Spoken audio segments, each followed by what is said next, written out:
Bonjour à tous et bienvenue dans notre troisième épisode de Diversity Talk, les podcasts de Randstad Digital France.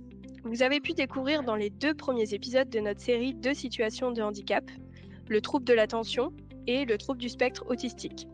Cette fois-ci, comme le 6 octobre, c'était la journée nationale des aidants, nous allons mettre à l'honneur ces personnes qui prennent soin de leurs proches en situation de handicap. Bonjour Amélien. Bonjour à tous. Tu travailles depuis 6 ans chez Randstad Digital en tant que consultant spécialisé sur notamment de l'intégration système, du développement, automatisation et testing, du cloud et de l'administration système. Et dans ta vie personnelle, tu es ce qu'on appelle un proche aidant. C'est-à-dire que tu t'occupes d'un membre de ta famille en situation de handicap. Alors, est-ce que tu peux nous expliquer ton parcours ? Oui, pas de souci. Donc,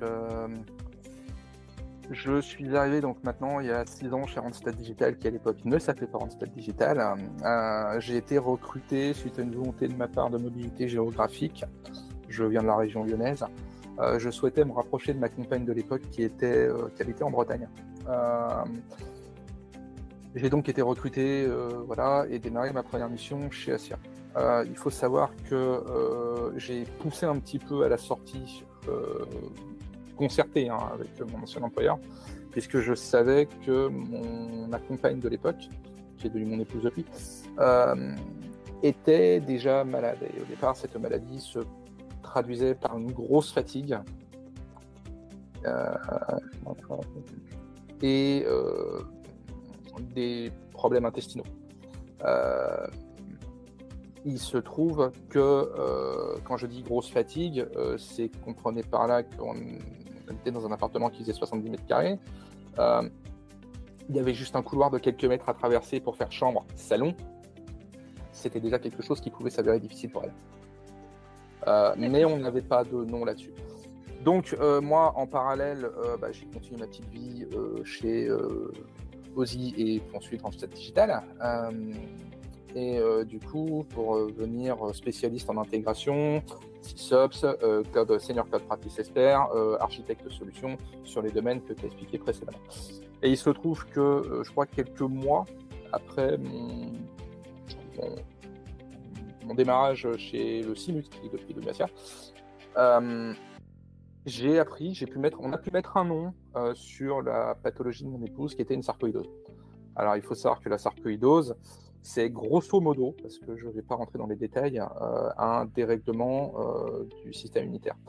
Ça se manifeste principalement par l'apparition de granulomes qui peuvent être cutanés dans les yeux, dans le cerveau, dans les poumons, circuit respiratoire, c'est le cas de mon épouse, sarcoïdose pulmonaire, mais aussi au niveau d'autres organes comme le foie. Ma femme a commencé avec une aussi une atteinte hépatique, ce qui expliquait ses problèmes digestifs, et plus récemment un problème osseux. Voilà. Il faut savoir que la sarcoïdose, c'est une maladie qui est très très peu connue. Je ne sais pas j'ai pas pensé à vérifier si ça rentrait dans le cas des maladies orphelines. Par contre, je sais qu'il n'y a quasiment pas de recherche qui est faite dessus. Par contre, il faut savoir que, par exemple, on peut être porteur de la sarcoïdose sans forcément déclarer de symptômes. Et en fait, le fonctionnement de la sarcoïdose, quand on est malade de la sarcoïdose, ça s'apparente peut-être un peu alors, c'est un peu maladroit comme parallèle, mais un peu comme un cancer. C'est quelque chose, on va avoir des périodes de crise, de pic où le cancer est actif, et des périodes de rémission suite à traitement.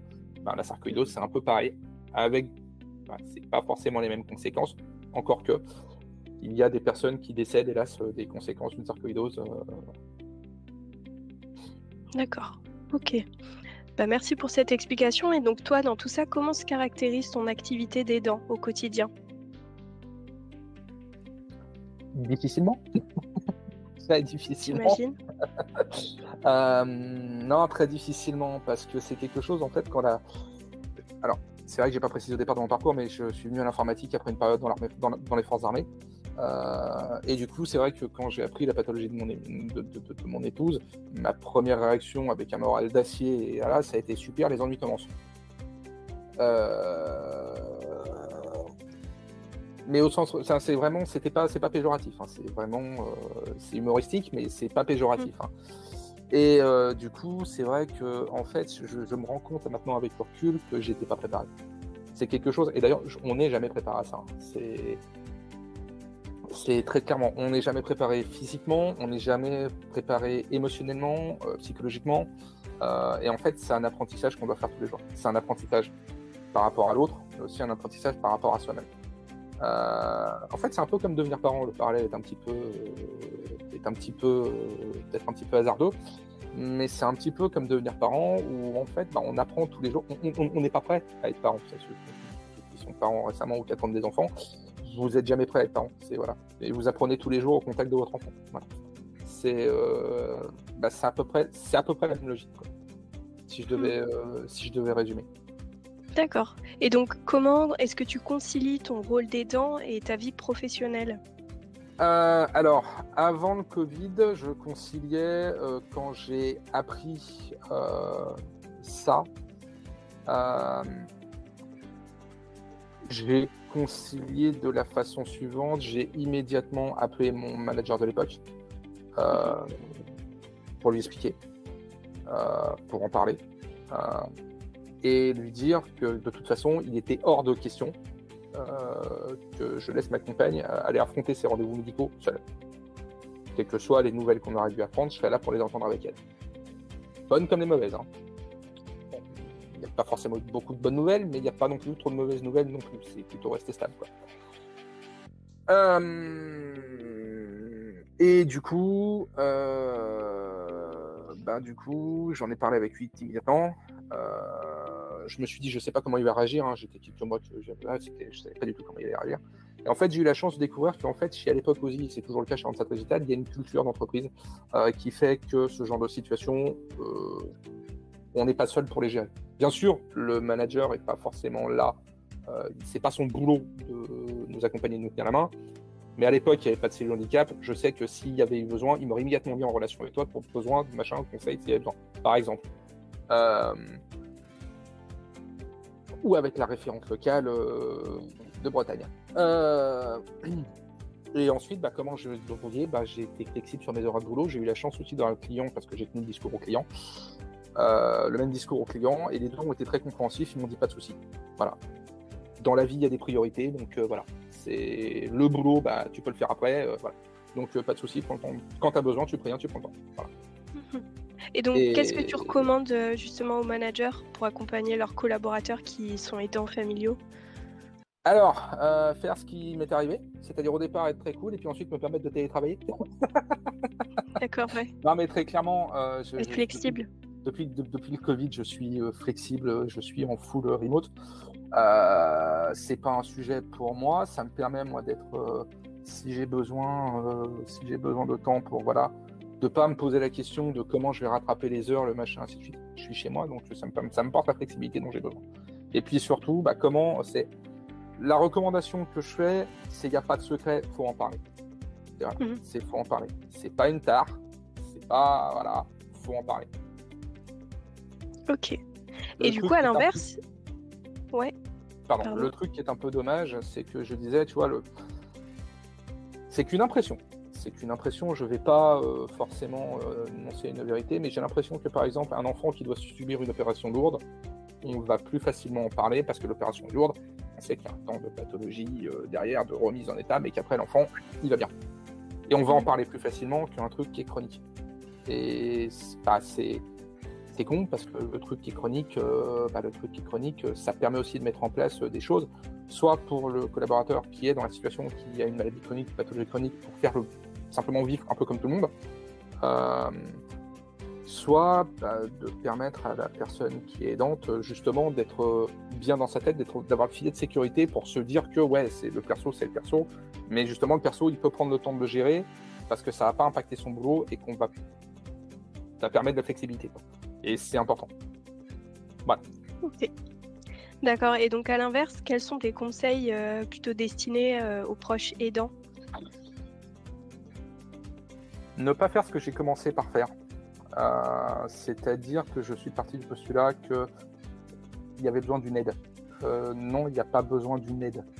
Il y a besoin de temps en temps d'une assistance. C'est pas non que je vais faire à ta place. Bien sûr, très factuellement on fait. Très factuellement on fait. Quand je vois que par exemple pour mon épouse, des fois si elle est en crise, le simple truc aussi bête qu'éplucher une pomme, une mandarine, ça lui est compliqué. Voilà. Mais c'est essayer de faire avec eux.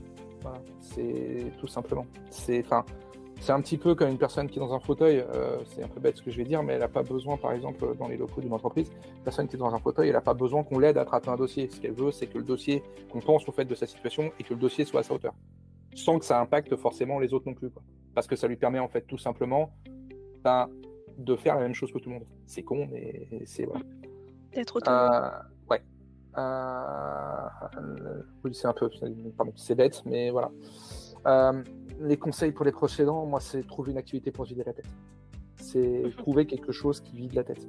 Quel que ce soit, quoi que ce soit. Pas s'enfermer dans le boulot, parce que c'est pas une solution. Après, je suis un mauvais exemple là-dessus aussi, mais il se trouve que mon boulot est une passion, je suis un grand curieux de nature, donc voilà, mais ne pas s'enfermer dans le boulot, trouver une activité pour se vider la tête, garder du sang pour soi, ce que j'ai pas forcément fait non plus, parce que je sais pas, voilà. Et surtout, on mesure pas, quand je disais qu'on n'était pas prêt, c'est qu'on mesure pas forcément les conséquences que ça a sur le mental, de cette situation à long terme. Et enfin, faut pas hésiter à aller chercher de l'aide quand on en a besoin. Faut en parler, faut discuter avec des gens. Si on a besoin d'un soutien psychologique, faut faire les choses avec raison. Faut pas hésiter à aller les chercher. Parce que quand ça commence à déteindre sur votre humeur, voilà, c'est pas une solution. C'est que là, c'est déjà trop tard. Ouais, ok. Et je parle d'expérience, là aussi. Ok. Voilà. Bon, bah super, merci beaucoup Amélien pour cet échange très très intéressant. Du coup, en conclusion de cet épisode, j'en profite pour passer un message aux collaborateurs de Randstad Digital France. Si vous aussi vous souhaitez rendre service à une personne en situation de handicap, vous pouvez participer au Duo Day. Ça aura lieu cette année le jeudi 23 novembre. Et donc le principe, il est très très simple. Il s'agit d'accueillir en fait une personne en situation de handicap à ses côtés le temps d'une journée pour lui permettre une réelle immersion en entreprise afin qu'elle puisse découvrir un métier ou alors qu'elle puisse confirmer un choix de parcours professionnel. Mais c'est aussi l'occasion d'échanger et surtout de changer de regard sur le handicap pour dépasser nos préjugés. Donc si vous souhaitez participer, je vous invite à contacter la mission handicap de Randstad Digital. En tout cas, merci à tous de votre écoute. Merci Amélien. Merci à toi. Et à très bientôt pour notre prochain épisode, le mois prochain.